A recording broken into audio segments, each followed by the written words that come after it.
और वो government sector के हॉस्पिटल सब सारे के सारे आज की डेट में वो भी धीरे धीरे खत्म होते चले जा रहे हैं, क्योंकि वहाँ फैसिलिटी नहीं है। प्राइवेट सेक्टर में डालने की प्लानिंग चल रही है, प्राइवेटाइजेशन उनका हो रहा। अगर गवर्नमेंट सेक्टर प्राइवेट सेक्टर में चला जाएगा तो जो गरीब मजदूर है और 85% जिनको कह रहे हो, उनको हेल्थ फैसिलिटी कहाँ से मिलेगी? जिसको लोग यूज नहीं कर रहे थे उसको बड़े पैमाने पर कोविड के नाम पे इस्तेमाल कराया गया। बार बार स्टैंड बदले गए, जो नॉन मेडिकल के लोग वो सलाह दे रहे थे क्या दवाई खाना है। अब आप समझिए हेल्थ सिस्टम कहां जा रहा है। हम लोग हेल्थ में आने के बाद, हेल्थ सिस्टम में, एजुकेशन में आने के बाद में हमने कभी भी हमारे महापुरुषों के बारे में कोई बात नहीं पढ़ाई गई, ना ही ये हमारे सिलेबस में शामिल है। इवन मेडिकल में नहीं आए थे, जो लोग मेडिकल में आना चाहते हैं उनको भी कोई ऐसा एजुकेशन सिस्टम में जो महापुरुषों की विचारधारा है उनके बारे में कोई जानकारी नहीं दिया जाता है। मतलब जो मेडिकल प्रोफेशनल्स है, डॉक्टर्स है, पैरामेडिकल्स है, उनके पास समाज शास्त्र का बिल्कुल भी जानकारी नहीं है। खासतौर से 2013 तक की बात बता रहा हूँ। यानी जो संविधान में हम लोगों को अधिकार दिया गया उसके अनुसार भारत का हेल्थ सिस्टम क्यों नहीं है, इसके पीछे कारण क्या है, एक कारण समझने की जरूरत, रूट कॉज क्या है। दूसरा इसी में रखा हुआ है विषय, पहले की जो स्वास्थ्य व्यवस्था थी, यानी जब भारत में दुनिया में ज्ञान विज्ञान विकसित हुआ उस समय का हेल्थ सिस्टम और वर्तमान के हेल्थ सिस्टम में कंपैरेटिव पिन पॉइंटेज कुछ बातें समझने की ज़रूरत है। और तीसरा मुद्दा वो इन्हीं सब चीज़ों जुड़ा हुआ है कि हेल्थ सिस्टम वो डिक्लाइन हो रहा, डिटोरिएट हो रहा, उसका कारण क्या है। बेसिकली जो एजुकेशन है वो बहुत ज़्यादा महत्वपूर्ण चीज़ है। मेडिकल साइंस का एजुकेशन जो हम लोगों ने लिया, ये मेडिकल साइंस ही नहीं, बाकी भी जो साइंस है मेडिकल साइंस के अलावा दुनिया में जो डेवलपमेंट हुआ है वो भारत में ही सबसे पहले शुरू हुआ है। तथागत गौतम बुद्ध दुनिया के सबसे बड़े ग्रेटेस्ट साइंटिस्ट है, ग्रेटेस्ट फिजिशियन है। उनसे बड़ा कोई फिजिशियन और साइंटिस्ट नहीं हुआ है। जो उन्होंने कोट किया हुआ है अभी तक वो बातें चल रही है, उन्हीं की थ्योरी पर मेडिकल साइंस पूरी बनी है। यानी दुनिया में जो भी समस्या है, यानी जो भी बीमारी है, उस बीमारी का कारण है, और अगर बीमारी का कारण है तो फिर उसका इलाज भी है। इलाज है और कौन सा इलाज दिया जाना चाहिए इसके आधार पर ही हम लोग देते हैं। फॉर एग्जाम्पल, जब आप किसी डॉक्टर के पास जाते हैं तो आप अपनी तकलीफ को बताते हैं, आपकी परेशानी क्या है। आपकी परेशानी के अनुसार में आपको एग्जामिन किया जाता है, जांच करने के बाद में कुछ ब्लड इन्वेस्टिगेशन और दूसरी जांचें करवाई जाती हैं, आपकी डायग्नोसिस बन जाती है कि आपको ये बीमारी है और बीमारी का ये कारण है, और उस कारण के आधार पर आपको ट्रीटमेंट आपको हॉस्पिटल में दिया जाना चाहिए या घर पर रह के दिया जा सकता है, आपको सर्जिकल ट्रीटमेंट दिया जाए या मेडिकल ट्रीटमेंट दिया जाए, ये डिसाइड हो जाता है। ऐसी सारी जो फिलॉसफी है, जो सिद्धांत है, ये तथागत बुद्ध का पहले से दिया हुआ है। दुनिया में जो समस्या है उस समस्या का कारण है, वो कारण नई समस्या के लिए मतलब जो परिणाम निकलता है वो नए परिणाम के लिए कारण बन जाता है। तो ये विशेष साइकिल है, इसी के आधार पर मेडिकल साइंस भी चल रहा है। तो भारत का जो हेल्थ सिस्टम है, बाबा साहब अम्बेडकर ये जानते थे, मानते थे कि भारत में जो मूल निवासी बहुजन समाज है, जिसको SC ST OBC के रूप में संविधान में मान्यता दिया गया है, ये लोग, इनका एजुकेशन लेवल भी नीचे है, इनका इकोनॉमिक लेवल भी नीचे है, सोशल स्टेटस इनका नीचे है। तो भारत का जो हेल्थ सिस्टम है वो पब्लिक हेल्थ सिस्टम अगर होगा, गवर्नमेंट हेल्थ सिस्टम होगा, उसमें पॉलिसी क्या होनी चाहिए उसके बारे में बहुत गंभीरतापूर्वक विचार किया हुआ था। इसीलिए आर्टिकल 47 में लिखा गया और 21 में लिखा गया कि ये भारत सरकार की रिस्पॉन्सिबिलिटी है लोगों का स्वास्थ्य कैसा होना चाहिए। स्वास्थ्य का मतलब केवल और केवल हम लोग ये समझते हैं हमको बीमारी नहीं हुआ तो हम स्वस्थ हैं। स्वास्थ्य का मतलब है कि आपके अंदर जो सामाजिक रूप से ठीक है, मानसिक रूप से ठीक है, आप फिजिकली ठीक है, ये सारी चीज़ें, 3 चीज़ें और ऐड हो जाती हैं। तो आज जिनको आप सामाजिक लेवल पर कहते हो, तो सामाजिक लेवल पे भारत की जो समाज व्यवस्था है वो ऊपर से नीचे खड़ी हुई है।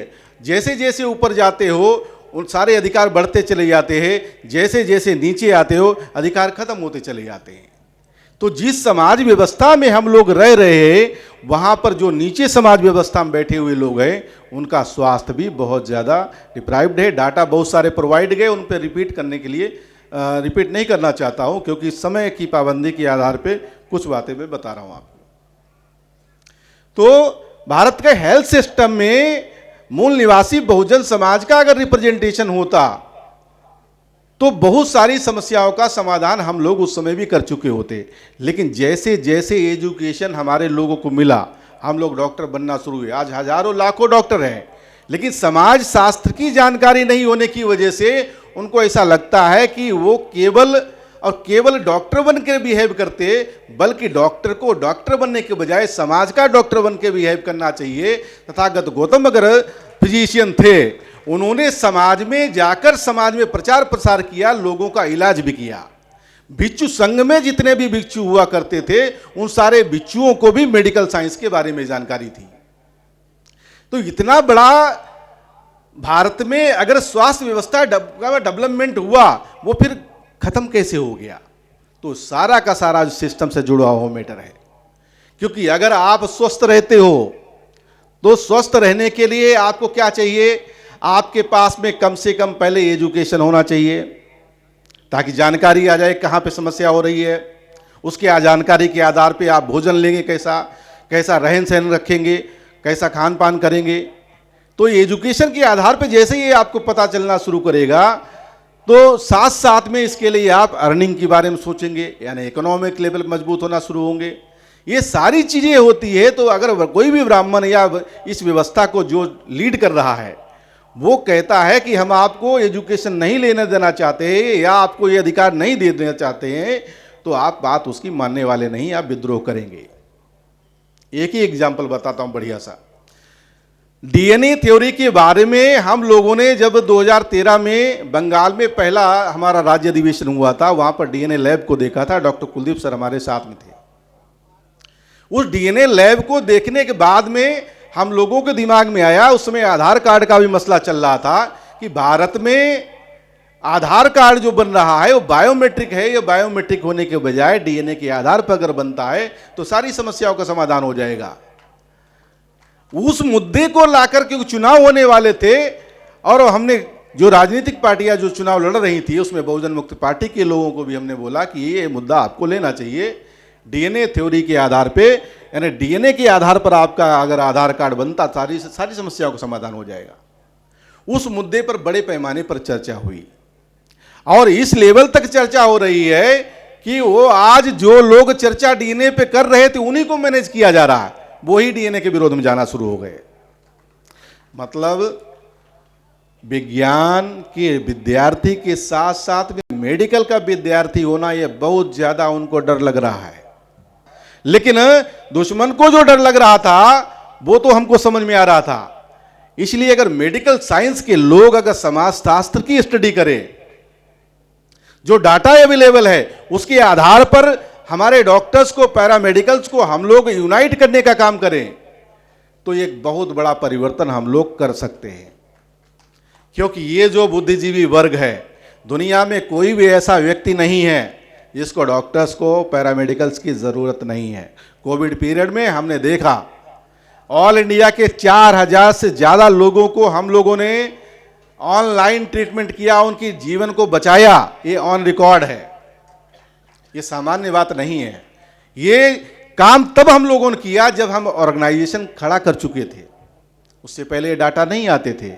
इसका मतलब निकलता है कि सभी को अगर इसकी ज़रूरत है तो हम लोग अगर उन लोगों को समझाते हैं कि हमारी समस्याओं का जो कारण है, हमारी जो एजुकेशन की समस्या है, हमारी जो सर्विसेज की समस्या है, हमारी जो गरीबी की समस्या है, महिलाओं के ऊपर जो अत्याचार हो रहे हैं, आदिवासियों का जो सेग्रीगेशन हो रहा है, किसानों के साथ अन्याय अत्याचार हो रहा है, विद्यार्थियों के साथ में जो अत्याचार हो रहे हैं, बेरोजगारी जो हो रही है, इन सारी समस्याओं का कारण भारत का सिस्टम है। जबकि भारत का संविधान कहता है समता, स्वतंत्रता, बंधुत्व, न्याय के आधार पर समाज एवं राष्ट्र निर्माण होना। अगर ये करना है तो अभी तक किया क्यों नहीं गया? वो इसलिए नहीं किया गया क्योंकि यहाँ की पॉपुलेशन है वो ज़्यादातर पॉपुलेशन SC ST OBC और माइनॉरिटी के लोगों को है। ये लोग रहने वाले लोग हैं जिनको स्लैब बनाकर रखा गया हुआ था। ऐसे लोगों को अगर स्वस्थ रह गए तो इनका दिमाग चलेगा, इनका दिमाग नहीं चलना चाहिए। इसमें से जो डॉक्टर्स बने उनको केवल उनको अपने सिस्टम में एंगेज कर दो। अगर डॉक्टर प्रोफेसर बना हुआ है तो केवल पढ़ाने का काम करे, डॉक्टर अगर फिजिशियन बन गया तो केवल मरीज देखने का काम करे।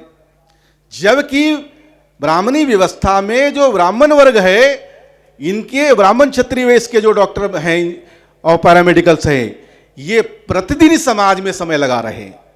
हमारे डॉक्टर्स केवल अपना ही काम करने में एक्सपर्ट है, अपना ही हॉस्पिटल, अपना ही डिपार्टमेंट, अपनी एक्सपर्टाइजेशन में एक्सपर्ट है, लेकिन समाज के बारे में वो काम वो करते हुए दिखाई नहीं दे रहे हैं। परंतु जैसे ही मेडिकल ऑर्गेनाइजेशन बनाया, ये बड़े पैमाने पर जो मेडिकल प्रोफेशनल हमारे साथ जुड़ना शुरू हो गए।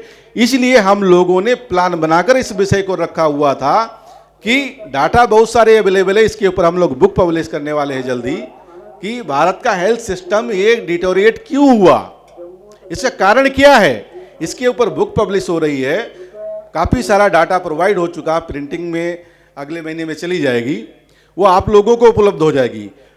तो भारत के हेल्थ सिस्टम को हम लोगों को अगर समझना है तो ये भारत की जो समाज सिस्टम है, समाज व्यवस्था है, इसको ध्यान रखते हुए अगर कंपैरेटिवली अगर समझोगे तो बात आपको समझ में आएगी। आज की डेट में जैसा डॉक्टर कुलदीप सर ने भी बताया और तमाम हमारे पहला जो डॉक्टर विक्रम सिंह उसने डाटा दिया, जो SC ST OBC माइनॉरिटी का जो लोग, जो डॉक्टर्स लोग हैं, वो ज़्यादातर गवर्नमेंट सेक्टर में हैं और वो गवर्नमेंट सेक्टर के हॉस्पिटल सब सारे के सारे आज की डेट में वो भी धीरे धीरे खत्म होते चले जा रहे हैं, क्योंकि वहाँ फैसिलिटी नहीं है। प्राइवेट सेक्टर में डालने की प्लानिंग चल रही है, प्राइवेटाइजेशन उनका हो रहा। अगर गवर्नमेंट सेक्टर प्राइवेट सेक्टर में चला जाएगा तो जो गरीब मजदूर है और 85% जिनको कह रहे हो, उनको हेल्थ फैसिलिटी कहाँ से मिलेगी? ये आने वाले में बहुत बड़ी मुश्किलें होने वाली है। कोविड के समय में जो मैनेजमेंट नहीं हो पाया, उसका कारण यही था क्योंकि जो इंफ्रास्ट्रक्चर होना चाहिए वो इंफ्रास्ट्रक्चर, वो बजट उस लेवल का स्वास्थ्य व्यवस्था में नहीं दिया गया। फार्मास्यूटिकल कंपनियों को बढ़ाने के लिए मौका दिया गया, करोड़ों रुपया फार्मास्यूटिकल कंपनियों ने कमाया। एक सिंपल आपकी क्लोरोक्विन दवाई के लिए कितना उस समय छप्पा दिया गया, ये मतलब जिसको लोग यूज नहीं कर रहे थे उसको बड़े पैमाने पर कोविड के नाम पे इस्तेमाल कराया गया। बार बार स्टैंड बदले गए, जो नॉन मेडिकल के लोग वो सलाह दे रहे थे क्या दवाई खाना है। अब आप समझिए हेल्थ सिस्टम कहाँ जा रहा है। उसके पीछे का कारण है कि सामूहिक नरसंहार किया जाए। जो लोग बुद्धि चला लगा रहे हैं, जो लोग दिमाग लगा रहे हैं, वो दिमाग बुद्धि लगाने वाले लोग नहीं रहना चाहिए। किसी भी हालत में भारत में फुले साहू अम्बेडकर मूवमेंट सफल नहीं होना चाहिए, उनका प्लान बनाया हुआ है। हम लोग ये चाहते हैं कि भारत में इस मूवमेंट को हम सफल करके ही मानेंगे। ऐसी स्थिति के लिए ये जो इंडियन मेडिकल प्रोफेशनल एसोसिएशन संगठन बनाया गया हुआ है, इसमें आप सभी लोगों के सहयोग की जरूरत है, क्योंकि ये संगठन केवल डॉक्टर्स पैरामेडिकल्स के लिए नहीं है, ये समाज के लिए बनाया हुआ संगठन है। समाज की समस्याओं का समाधान के लिए जो मूवमेंट चल रहा है, जो मिशन चल रहा है, उस मिशन को फुलफिल करना ऑब्जेक्टिव है। अब जब आप डॉक्टर्स के बीच जाते हो तो बोलते हो मैं तो डॉक्टर नहीं, तो कैसे समझाऊं? मुझे भी तो किसी नॉन डॉक्टर ने समझाया था। तो अगर हम लोग ये प्लान बना लें कि भारत में जहां जहां भी बामसेफ का नेटवर्क है, उस बामसेफ के नेटवर्क के माध्यम से हम लोग हमारे हर डिस्ट्रिक्ट में जाकर, डिस्ट्रिक्ट लेवल पर, स्टेट लेवल पर, सभी जगह अगर प्लान बनाकर 1 दिन का 2 दिन का अगर समय लगाकर हम ये आइडेंटिफाइड करें, डाटा अवेलेबल है, कितने हॉस्पिटल्स है, कितने PSC है, कितने CSC है, कितने मेडिकल कॉलेज है, ये सारा डाटा अवेलेबल है। उस डाटा के आधार पर अगर हम लोग वो आइडेंटिफाइड करें, OBC, schedule caste, schedule tribe caste के कितने डॉक्टर्स पैरामेडिकल्स वहाँ पर हैं, और उनको ये अप्रोच करें, बार बार अप्रोच करें। वो एक बार बात आपकी नहीं सुनेंगे, 2 बार नहीं सुनेंगे, 3 बार नहीं सुनेंगे, कोई बात नहीं, फिर भी आपको उनको इन्फॉर्मेशन लगातार देना है। बार बार आप जब लगातार इन्फॉर्मेशन देते रहोगे तो आने वाले समय में वो आपकी बात जरूर सुनेंगे, ये सिद्धांत है। वो लोग रोज रोज राम राम क्यों करते हैं? इसलिए राम राम करते हैं ताकि राम राम करते हुए तुम्हारे दिमाग से भी राम राम निकलना शुरू करे। इसलिए मेषराम ने भी जय राम करना शुरू कर दिया है। आपको नहीं मालूम? उन्होंने सिखा दिया है। इसलिए समझिए, बहुत जरूरी है हम लोगों को हर हालत में, किसी भी हालत में अपनी बात को समाज के बीच में लेकर जाना होगा, इसके अलावा और कुछ भी नहीं। और बहुत सारी बातें हैं, क्योंकि डाटा ऑलरेडी दिए गए हुए हैं, वो डाटा आपको कंपाइल करेंगे हम, और कुछ और चीज़ें हैं जो बुक में हम लोग पब्लिश कर रहे हैं धीरे धीरे। भविष्य में मौका मिलेगा, इम्पा के माध्यम से हम लोग कार्यक्रम ऑल इंडिया में लगाएंगे, तो आप अपने अपने ज़िले में, अपने अपने राज्य में इस मेडिकल ऑर्गेनाइजेशन को भी बिल्डअप करने का काम करेंगे। हम लोगों ने पिछले 8-10 महीने जो भी संकट काल गुजरे हैं संगठन में, मूवमेंट में, उसमें इम्पा ने फ्रंट पर आकर इस काम को अपने कंधे पर लिया, और मिशन को बचाने के लिए जो भी आदरणीय कमलाकांत काले सर ने हमको कहा, उसके लिए सारा हम लोग आगे बढ़ते हुए लगातार आगे बढ़ रहे हैं।